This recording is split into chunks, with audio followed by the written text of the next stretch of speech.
La séance est ouverte. Secrétaire séance, Fred Molinas. Voilà. C'est bon? Approbation. Non, pardon. J'ai une procuration de Damien Santon pour Frédéric Benoît.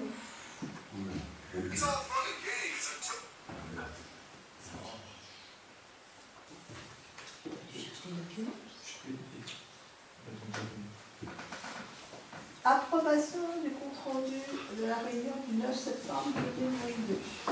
Donc, pardon, je vais bien regarder le Coran avec la table, donc nous pouvons commencer à essayer.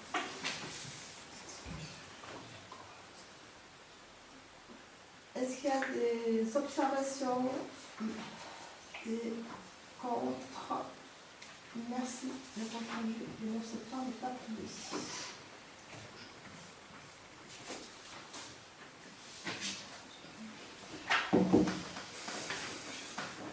Première délibération. Accord de principe sur la demande de garantie de prêt à contracter par l'EPAC dans le cadre de la réhabilitation de l'immeuble Le Cudret. Donc je vous passe le but, c'est la réhabilitation de l'immeuble Le Cudret situé rue Paul Giraud à la Bâtie. Le projet entre dans sa phase pré-opérationnelle puisque la consultation des entreprises est en cours. Un démarrage du chantier est envisagé au printemps 2023. Les travaux ont fait l'objet d'une demande de permis de construire accordée le 31/5/2022 en raison de surface créée par la fonction de l'EGIA. Oui. À l'issue des travaux, la classe énergétique du bâtiment passera de F à C avec un gain de 60%. Afin de financer ces travaux, le parc de la Savoie doit recourir à plusieurs prêts pour la somme de 1 148 € que la commune doit garantir en hauteur de 50%, étant précisé que le conseil départemental de la Savoie accorde sur toutes les opérations de logement social de l'EPAC la garantie à hauteur de 50% du montant emprunté. En fonction de ces éléments, il est demandé au conseil municipal de s'engager à garantir les prêts que le PAC sera appelé à contracter pour la réalisation de cette opération. Il y aura vraiment un accord de principe. Après, il y aura, quand on aura tous les éléments financiers, il y aura une délibération sur les éléments financiers.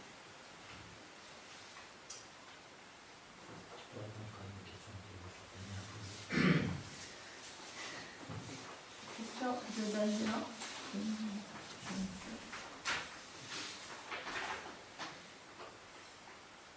La collectivité pourrait supporter jusqu'à 50% maximum au coût de l'opération.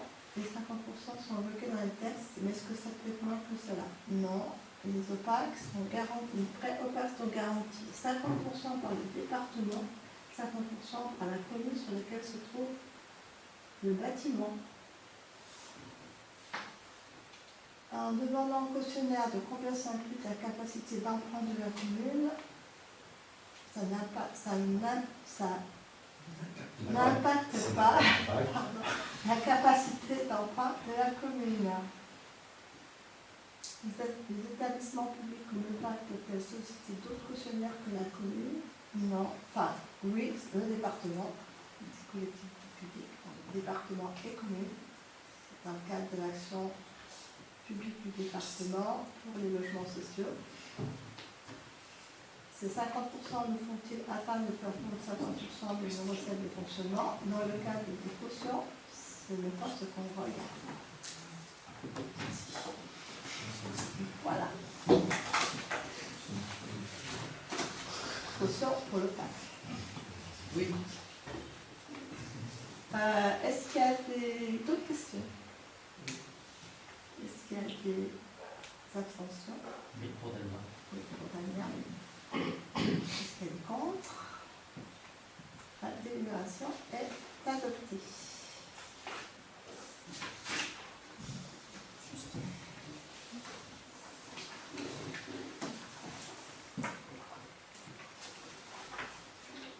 Justice. Christine. Une opération. Convention de portage avec le PFL de l'OAP Mairie, avenant financier numéro 3.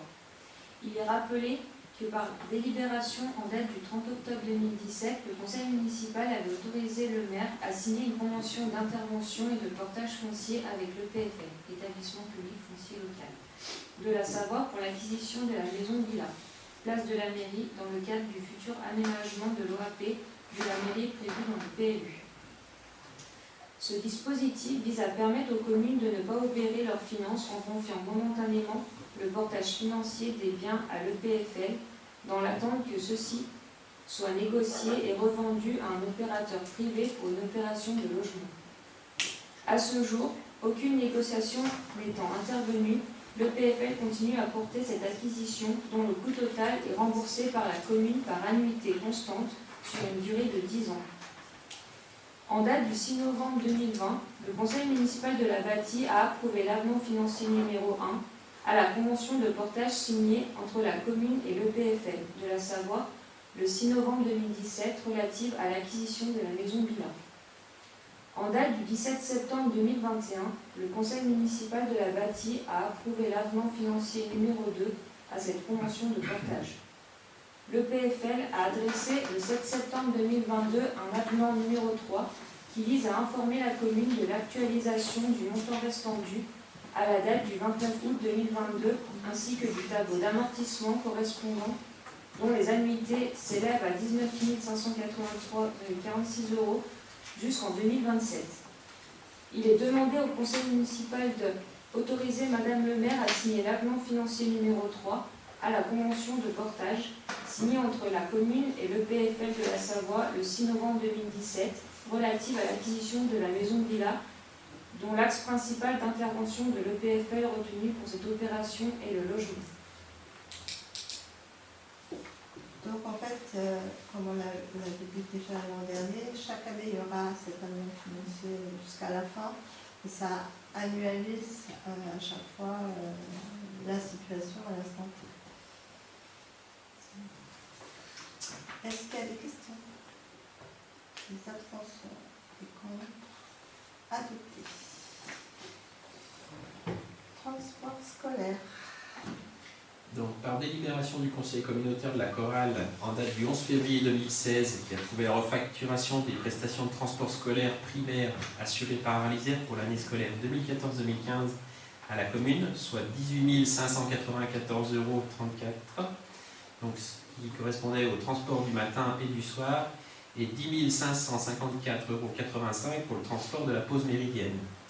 Donc, lorsque la Chorale gérait les transports scolaires, une refacturation pouvait être demandée aux communes en fonction de l'éloignement des élèves de leur établissement scolaire et de la présence ou non d'une cantine. Donc, concernant le dernier critère, il est précisé qu'à compter de l'année scolaire 2015-2016, le conseil communautaire de la Chorale a décidé que les communes hors RPI disposant d'une cantine ne pouvaient plus bénéficier d'un retour le midi dans le cadre du transport scolaire primaire, sauf si la commune participait financièrement à ce service. Ces dispositions ont été à nouveau validées par le conseil communautaire d'Arlisère par délibération du 27 avril 2017, approuvant le règlement intérieur des transports scolaires.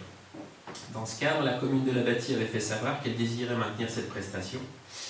Donc ainsi, par délibération du 17 septembre 2020, le conseil communautaire Arlisère a décidé de facturer à la commune le montant dû lié à sa quote-part pour le transport de la pause méridienne, soit 10 554,85 € non actualisé pour l'année scolaire 2021-2022.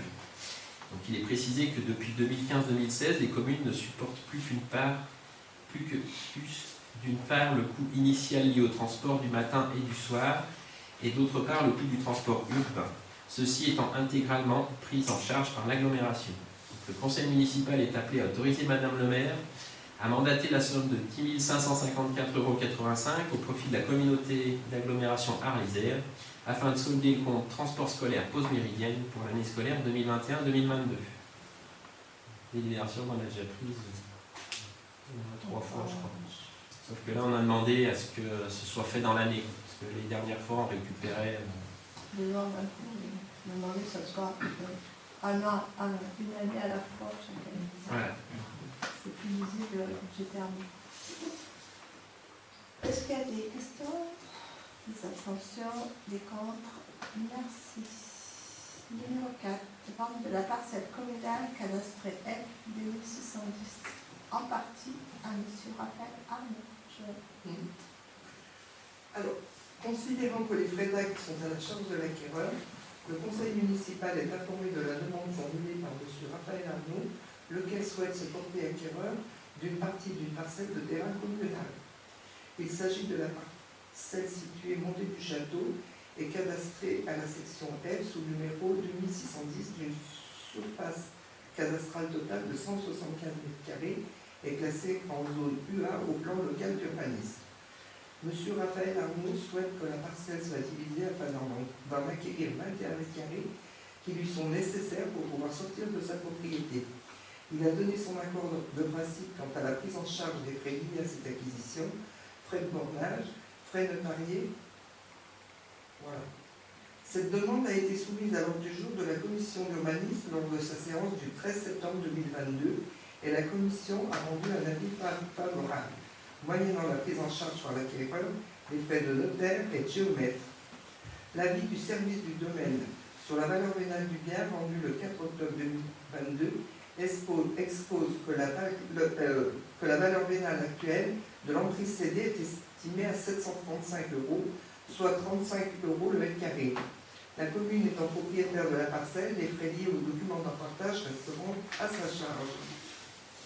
M. Arnaud ayant donné son accord en date du 5 octobre 2022 sur le prix de 735 € pour 21 m², il est proposé au conseil municipal de décider de lui céder la dite parcelle aux conditions pécuniaires énoncées précédemment. Il est demandé au conseil municipal de bien vouloir se prononcer sur la vente de la parcelle F 2610 au profit de M. Arnaud, d'approuver le prix de vente fixé, désigner maître Dunant-Doucet, notaire à Albertville pour rédiger l'acte de vente, autoriser Madame le maire ou son adjoint à signer l'acte et toutes les pièces afférentes à cette opération. Question? Abstention? Contre? Adopté. Autorisation de signature de la convention entre la commune de la Bâtie et le CIAS Arlisère pour la mise à disposition d'une salle communale pour les activités du relais petite enfance et du secteur jeunesse. Donc, je vous rappelle que par délibération en date du 18 juin 2021, le conseil municipal a approuvé une convention d'occupation de la salle communale située rue Aimé-Coton au profit du CIAS Arlisère pour les activités du relais petite enfance, RPE, et du secteur jeunesse pour une durée allant du 1er juillet 2021 au 31 août 2022. Donc, cette convention étant parvenue à son terme, le CIAS Arlisère a sollicité la commune pour établir une nouvelle convention afin de concilier les activités du RPE et du service jeunesse. Donc, vous avez tous eu le projet de convention, et vous l'avez tous lu. Donc, le conseil municipal est appelé à approuver la mise à disposition d'une salle communale au profit du CIAS Arlisère dans les conditions suivantes. Mise à disposition de la salle à titre gracieux pour la période allant du 1er septembre 2021 au 31 août 2023 et la refacturation au CIAS par la commune du coût de l'entretien des locaux. Et donc autoriser Madame le maire à signer la convention de mise à disposition correspondante ici annexée. Des questions? Des abstentions, des contre, adopté. Et la modification du règlement de la cantine et des garderies à compter du 7 novembre 2022. Donc, c'est une modification qui a reçu l'avis favorable de la commission scolaire qui s'est réunie le 29 septembre 2022. Donc, par délibération en date du 18 juin 2021, le conseil municipal avait approuvé les règlements modifiés de la cantine scolaire et de la garderie périscolaire pour la rentrée 2021-2022. Donc, certains articles de ce règlement doivent être amendés, notamment pour tenir compte du changement de tarif de cantine depuis le 1er septembre, tenir compte de la modification du fournisseur des repas de la cantine depuis le 1er septembre 2022, instaurer une pénalité de 10 € en plus de la facturation du repas pour les enfants qui ne sont pas inscrits à la cantine et que les parents ne viennent pas récupérer, étendre les horaires de la garderie périscolaire du matin, donc où c'est une ouverture à 7 h au lieu de 7 h 30, et de la garderie du soir qui ferme à 18 h 45 au lieu de 18 h 30. Donc, il y avait un sondage qui avait été fait dans l'été, qui a reçu, je crois qu'il y a 88 familles qui ont répondu ce qui est pas mal, avec de fortes demandes pour ces modifications, donc c'est pour ça qu'elles ont été proposées. Donc d'instaurer un tarif de 2,50 € pour la garderie du matin, donc qui correspond à une garderie de 7h à 8h20. Le tarif de 7h30 à 8h20 étant maintenu à 1,98 €. On n'a pas bougé les tarifs qui étaient présents, on a juste rajouté des créneaux et voilà. Et donc on a instauré un tarif de 4,26 € pour la garderie du soir de 16h30 à 18h45. Sur le même principe, le tarif de 16h30 à 17h30 est maintenu à 1,98 € et celui de 17h30 à 18h30 est maintenu à 3,86 €. Donc il est demandé au conseil municipal d'approuver la modification du règlement intérieur de restauration scolaire pour une application au 7 novembre 2022, dont un exemplaire sera annexé à la présente délibération. Approuver la modification du règlement intérieur de la garderie périscolaire pour une application au 7 novembre 2022, dont un exemplaire sera annexé à la présente délibération. Est-ce qu'il y a des questions? Abstention, des contre. Adopté. Certification de la gestion durable de la forêt, renouvellement d'engagement à PEFC Auvergne-Rhône-Alpes.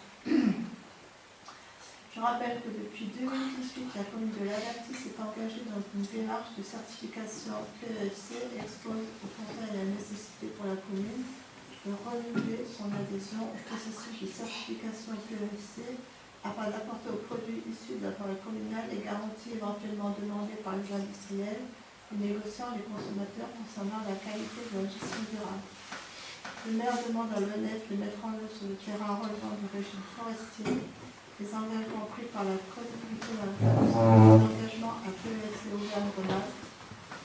Le conseil municipal est appelé à respecter les engagements du propriétaire foncier certifié PEFC, accepter que cette adhésion soit rendue publique, respecter les règles d'utilisation du logo PEFC, utilisation soumise à demande et obtention d'une licence de droit d'usage de la marque PEFC, s'engager à mettre en place des mesures correctives qui pourraient être demandées par PEFC Auvergne-Rhône-Alpes en cas de non-conformité de mes pratiques forestières aux engagements PEFC du propriétaire, accepter en cas de non-mise en œuvre par ces soins des mesures correctives qui pourraient lui demander, s'exposerait à être exclu du système de certification PEFC Auvergne-Rhône-Alpes,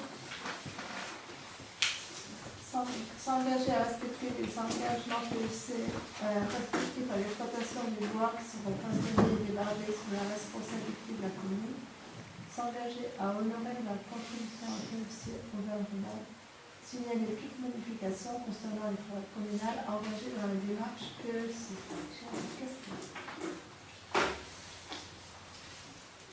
Les abstentions, les contre, merci. Donc, en 8e et 9e, c'est donc les communications et il n'y a pas de débat. Donc, vous avez eu le lien pour aller lire les rapports annuels sur le prix et la qualité du service public d'eau potable et d'assainissement collectif et non collectif. Donc, rapport sur le site de Arles-Aires.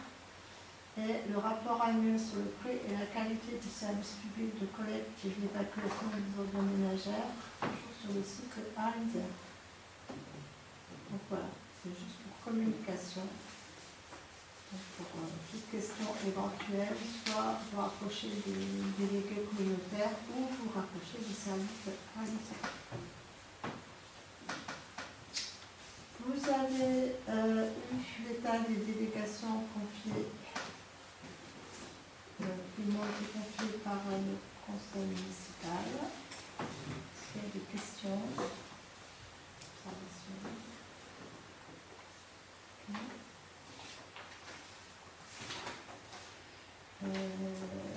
Donc, l'ordre du jour, les délibérations est épuisé.